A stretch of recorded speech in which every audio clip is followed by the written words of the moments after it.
Hey folks, it's Lindsey Huddleston back with another SPS Mental Health Moment, back in the building with Coach Bryan Dutton representing Gull Lake.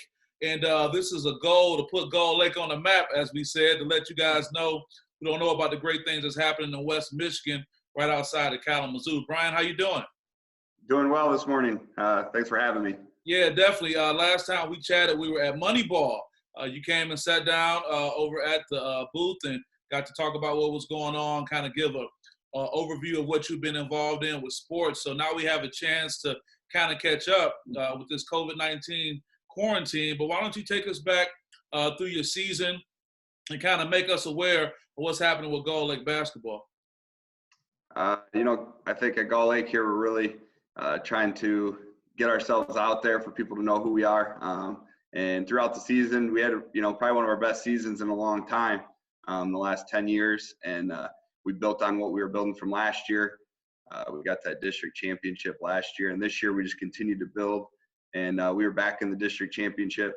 But one of the things that I really try to focus on with our guys is building a tough schedule. And we play in that SMAC conference where there's no easy game when you're playing on the road to Lakeshore, Kalamazoo Central twice, Lloyd Norrick's home and away.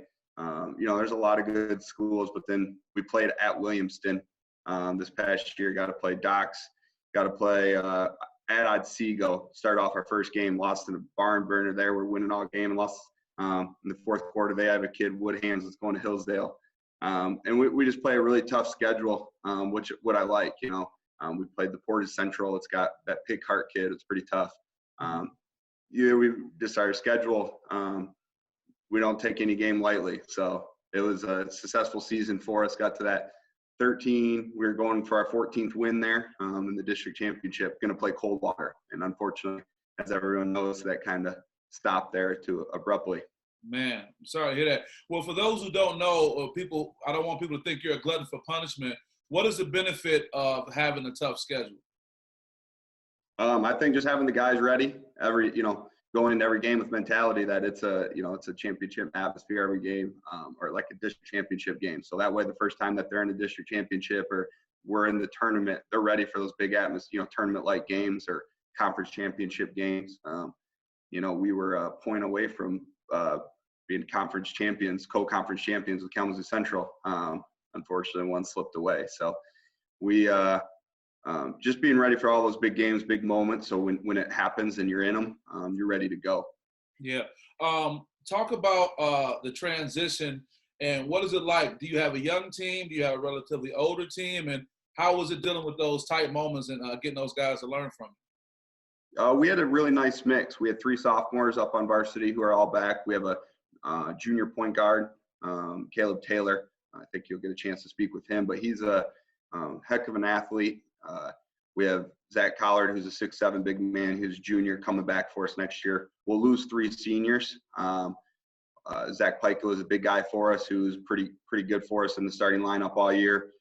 Jacob Loudon's probably our toughest one we're losing, and then Jack Lockerby, who's a shooter for us, coming off the bench. Those 3, obviously, losing 3 seniors will hurt because they all played for us, but I think we definitely have the tools, young enough guys who have varsity experience. We have about 6-7 guys that had a lot of playing time coming back that will be able to help us step right into their roles and hopefully fill their shoes.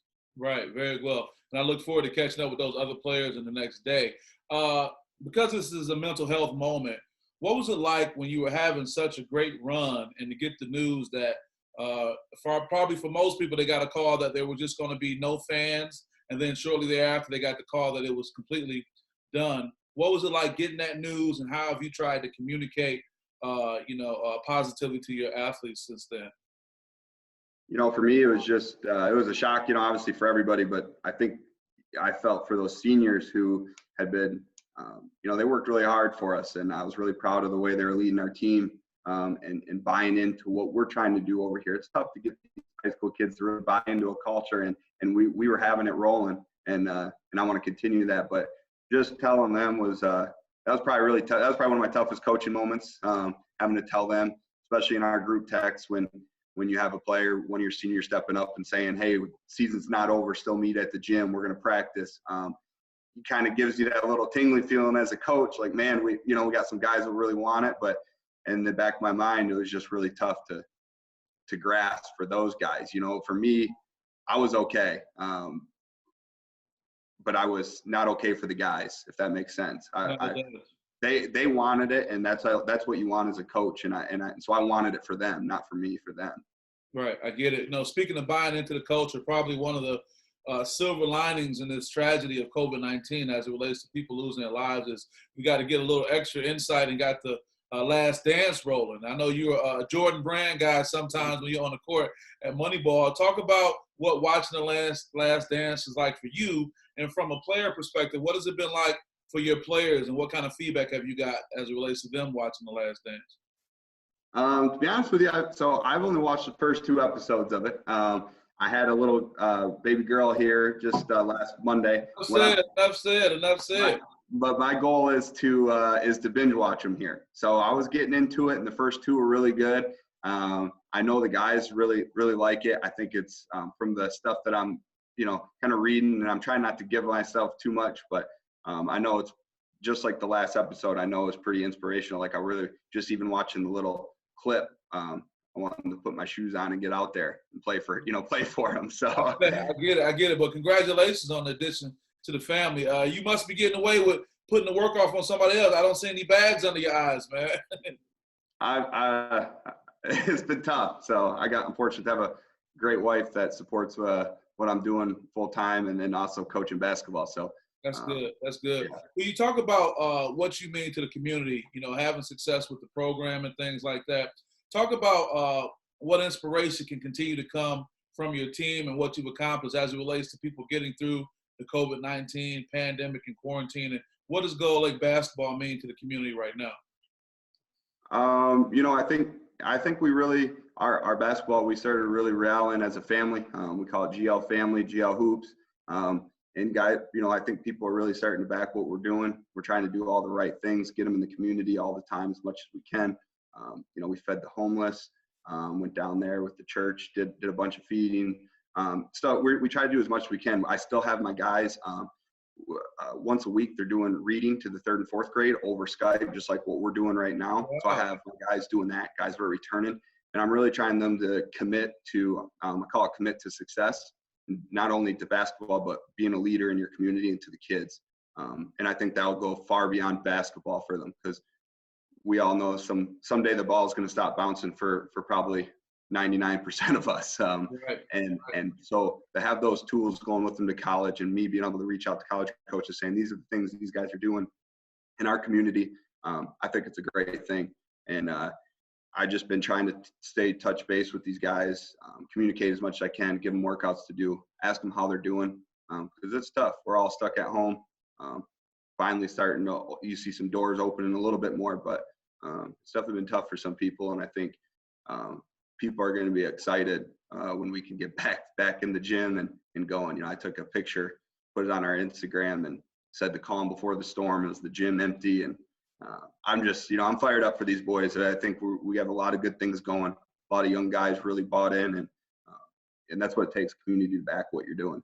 No, that's great, man. And we definitely want to look at connecting with some more players soon, so we'll continue to promote Gull Lake. So with the time we have left, just, what's a overall message you can give to the community as far as what they can expect when basketball resumes from Gull Lake basketball, and just your overall vision for the program?